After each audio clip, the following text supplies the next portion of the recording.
Alright, as always, I am not messing around. This video has truly underrated games, because they are all literally underrated. Unlike other channels who claim to highlight hidden gems and they go on to point out tons of stuff that everybody already knows about, all the picks in this video have under 500 reviews on Steam, because once a game crosses that threshold, it typically starts to become more well known. Also, each of these games has at least an 85% rating on Steam. Many have way higher ratings than that, but at least these are well regarded by the people that have played them. Also, keep in mind there's a huge variety of games here, so if one just doesn't grab you, hang on because the next one might be the perfect game for you.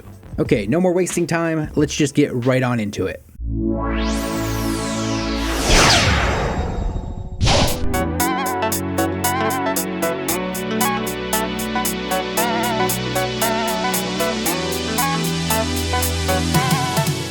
Bears in Space is a first-person arena shooter with bullet hell-like encounters. You play as an astronaut who merges with bear DNA, and that gives you the ability to Hulk out as a bear. At first glance, this game probably brought to mind High on Life, but this game is a lot more lighthearted and less cynical. It reminds me of N64 era Rare's style of goofy humor. You're going to be meeting tons of charming NPCs and getting your hands on a ton of wacky weapons. It really reminds me of Ratchet & Clank in that way. If you want a lighthearted comedic shooter, Bears in Space could be what you're looking for.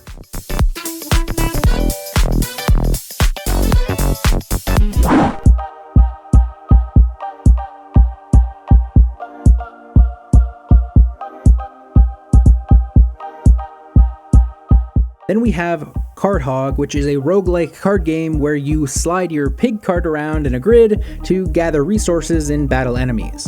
It's a lot like 2048, but instead of just numbers, it's a dungeon crawler. It has a good variety of cards with different enemies, weapons, spells, plus there's bosses and shops that pop up the longer that you survive in a run. Also, you can unlock different classes that you can start runs with, and there are multiple game modes including local multiplayer. This is a good, simple, straightforward, addictive one if you're looking for something to just kinda pass some time with.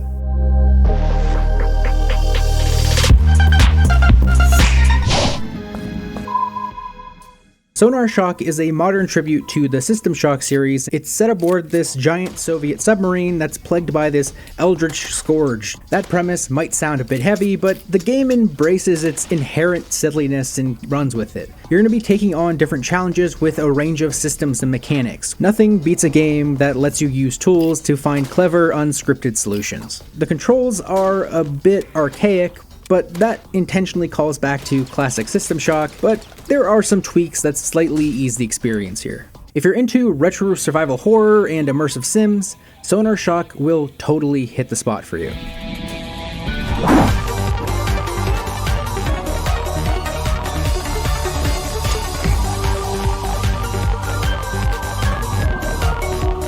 Frogue is a turn-based action platformer roguelike where you play as a frog knight who can teleport and freeze time to slice through enemies. It's got this Dandara-style wall clinging, plus it's just a blast to cleave through your enemies like butter. The controls do seem a little bit cumbersome at first because it has mandatory diagonal jumping, but once you get the hang of it, it's real fun to get in the flow with this one.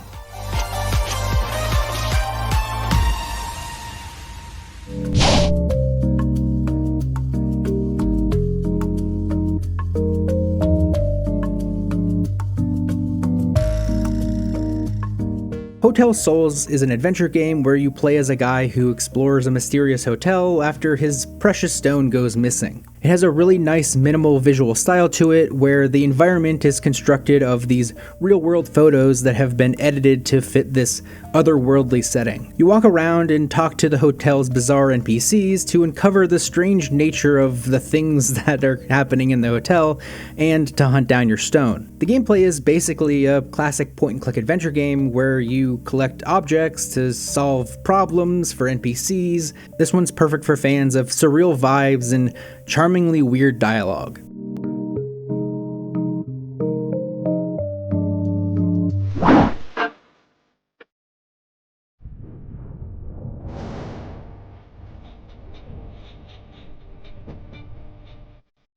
Alright, Alright, next up is Deep Beyond, which is a short, narrative-driven adventure game where you play as a sea explorer searching for an artifact that her missing father used to hunt for. It has fun, simple puzzles, but it's mostly about the story here.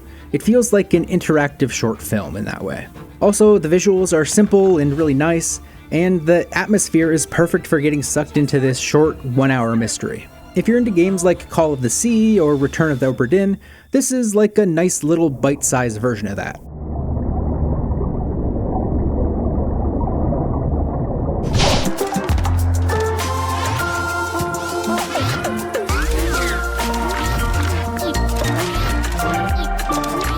Star Stuff is a puzzle game where you fix a star factory by programming robots to help you complete tasks. The programming here doesn't have to be intimidating though, because it's very entry-level stuff, like directing robots to push buttons or shoot lasers in simple sequences. Boiled down, it's all about planning and timing. You'll quickly get the hang of this one, and it's super satisfying to see the sequences that you plan out play out perfectly, especially when there's multiple bots doing their own unique program patterns. It has over 150 puzzles, and it's polished and approachable in a way that makes it pretty reminiscent to like a Nintendo game. This one's perfect for people who like puzzle games and getting 10 steps ahead of themselves.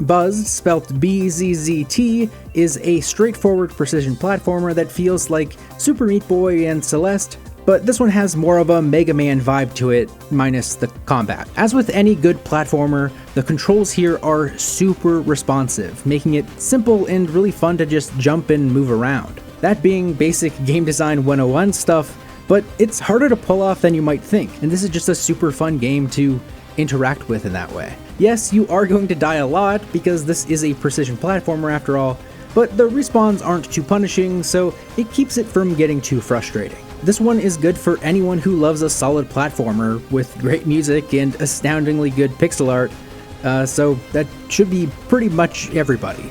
So check this one out. What? Shortly after people existed at all, the stars talk to a liar. The liar talk to people. Grotto is a first-person, branching story adventure game where you play as a soothsayer in a cave. You'll be connecting stars through holes in the cave to discover constellations that will unlock new items and abilities that you use to assist the cave's NPCs. The real meat of this game, though, is like this choose-your-own-adventure element. It has a ton of choices, and really the choice tree here must look crazy, because there's just a ton of different ways you can take the story. The art style is also amazing. It really gives me a lot of like Hellboy creator Mike Mignola's art style to it. It just looks incredibly good. So if you're looking for a story-rich game that has a lot of player agency in the story, make sure you check that one out.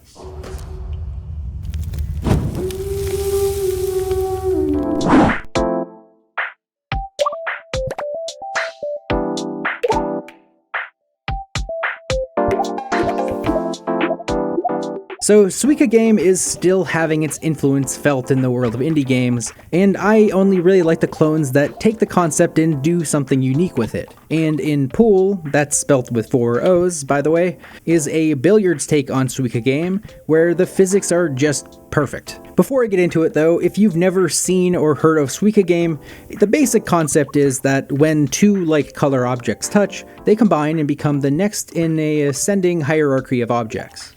It's a really simple concept, but it's one that is super satisfying to your brain. But in POOOOL, unlike Suika Game, there is no top of the well here to overflow, because it's meant to be a table for the balls to bounce off all 4 sides, so the limiting factor here is a meter that builds on the side as you fill the table with more balls, there being a limit that you'll reach eventually. Also, this is one that I found to be less difficult than other Suika-like games due to the freedom that the balls have to move around in, 2 dimensions. But because of that, I think this one is just super fun to veg out with.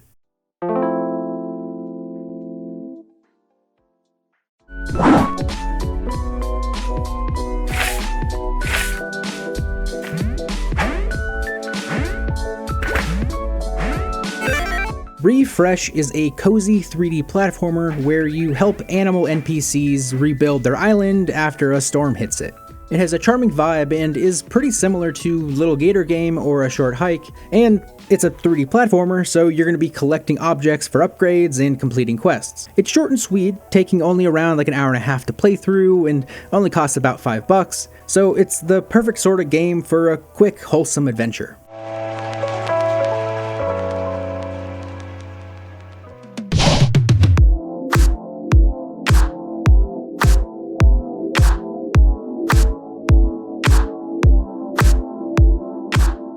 Mr. Suns Hatbox is a very ambitious game, which might not be the initial impression that the game gives you. At first glance, it looks like a simple sprite-based platformer, but in reality, it's more like Metal Gear Solid 5 in sprite-based platformer form. Largely, it's a stealth-focused game where you build up a base of thieves to steal back a stolen delivery that you are contractually obligated to get to Mr. Sun. You do this by picking your best thief for each mission and infiltrating fortified enemy bases. The missions are designed to have open, almost immersive sim-like possibilities to how you approach things. Also, just like MGS5, you can kidnap your enemies and recruit them to your cause. It even has this cute little Fulton animation and everything. Each character you add to your growing core of misfits has unique traits that can help or hurt during missions, like nearsightedness or quick reflexes. Between running missions, you can upgrade Mr. Sun's Hat Shop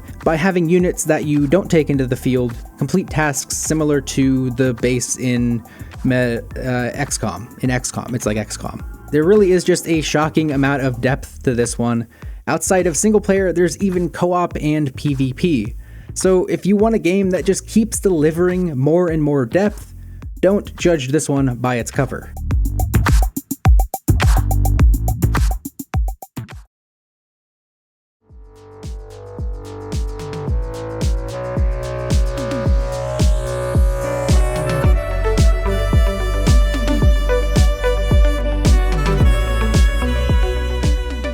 Alright, and that was my 4th video on some of the most underrated games on Steam. Thank you guys all for being so awesome in the comments for these past few videos.